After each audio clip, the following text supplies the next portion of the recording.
Break के बाद एक बार फिर से आप सभी का बहुत स्वागत है। बढ़ेंगे खबरों में। संसद के बजट सत्र का आज से शानदार आगाज हो गया। राष्ट्रपति द्रौपदी मुर्मू ने लोकसभा और राज्यसभा के संयुक्त बैठक को संबोधित करते हुए सरकार की प्रमुख उपलब्धियों को विस्तार से गिनाया और कई अहम मुद्दों पर अभिभाषण भी दिया। देखें रिपोर्ट।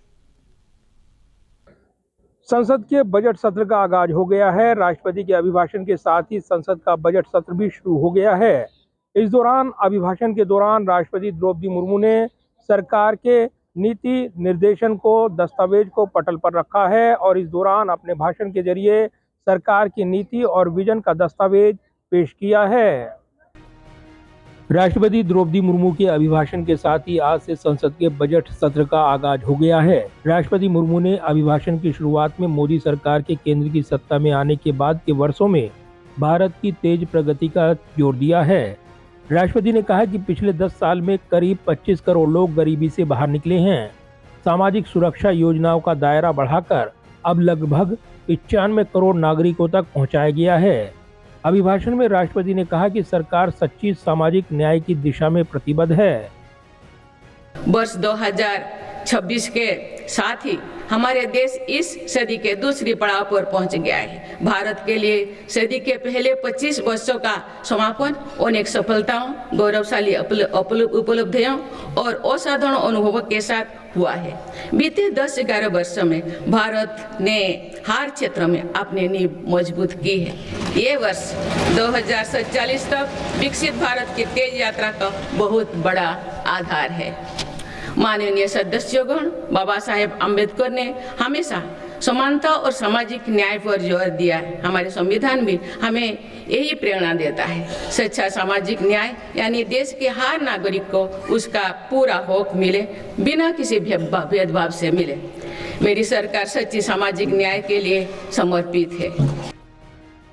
राष्ट्रपति ने अभिभाषण में इंफ्रास्ट्रक्चर, रेलवे, रक्षा, स्टार्टअप, अंतरिक्ष और महिलाओं के सशक्तिकरण जैसे क्षेत्रों में उल्लेखनीय उपलब्धियां गिनाई हैं। राष्ट्रपति मुर्मू ने अभिभाषण में ऑपरेशन सिंदूर का जिक्र करते हुए सेना के पराक्रम को भी सराहा है। भारत ने सिद्ध किया है कि शक्ति का प्रयोग उत्तरदायित्व और विवेक के साथ किया जा सकता है। ऑपरेशन सिंदूर से विश्व ने भारतीय सेना का शौर्य और पराक्रम देखा। देश ने अपने संसाधनों के बल पर आतंकियों के अड्डे को ध्वस्त कर दिया है। मेरी सरकार ने कड़ा संदेश दिया है कि भारत पर किसी भी आतंकी हमले का जवाब दृढ़ और निर्णायक होगा। देश की रक्षा व्यवस्था को और मजबूत बनाने के लिए मिशन सुदर्शन चक्र पर भी काम हो रहा है।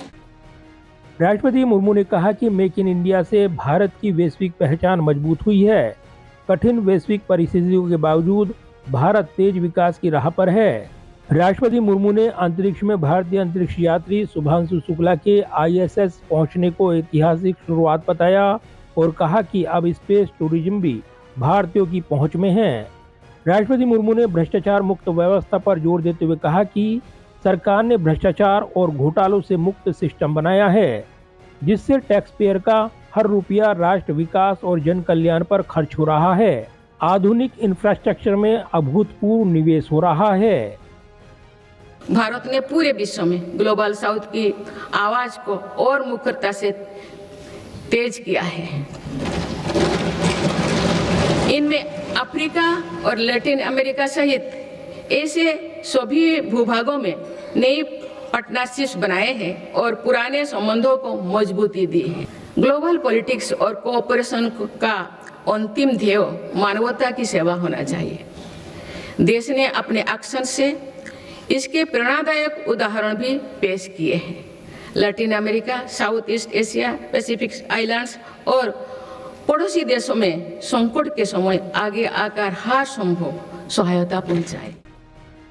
खेल क्षेत्र में भी प्रगति का जिक्र करते हुए राष्ट्रपति ने भारतीय महिला क्रिकेट टीम की प्रशंसा की और 2030 कॉमनवेल्थ गेम्स की मेजबानी पर भारत की तैयारी को सराहा है। वहीं अभिभाषण के दौरान विपक्ष ने मनरेगा को खत्म करने के प्रस्तावित कदम के विरोध में नारेबाजी करते हुए प्रदर्शन किया, लेकिन राष्ट्रपति ने अपना संबोधन निर्बाध जारी रखा। माननीय सदस्यगण, ग्रामीण क्षेत्र में रोजगार और विकास के लिए विकसित भारत जी राम जी कानून बनाया गया है। गांव में 125 दिन के रोजगार की गारंटी होगा। साथ ही भ्रष्टाचार और लीकेज को रोकना सुनिश्चित हो पाएगा। संसद का ये बजट सत्र 2 चरणों में संपन्न होगा। पहला चरण 13 फरवरी तक और दूसरा 9 मार्च से 2 अप्रैल तक चलेगा। अब कल 29 जनवरी को आर्थिक सर्वे पेश किया जाएगा और 1 फरवरी रविवार को केंद्रीय वित्त मंत्री निर्मला सीतारमण केंद्रीय बजट 2026-27 पेश करेंगी। बहरहाल राष्ट्रपति मुर्मू का ये अभिभाषण विकसित भारत के संकल्प को मजबूत करता है और आने वाले बजट के लिए नीतिगत दिशा तय करता है। संसद में अब धन्यवाद प्रस्ताव पर चर्चा शुरू होगी, जहां विभिन्न दल अपनी राय रखेंगे। जाहिर है राष्ट्रपति अभिभाषण के साथ ही संसद के बजट सत्र का आगाज हो गया है। 29 जनवरी को आर्थिक सर्वेक्षण पेश किया जाएगा। रविवार 1 फरवरी को आम बजट पेश किया जाएगा।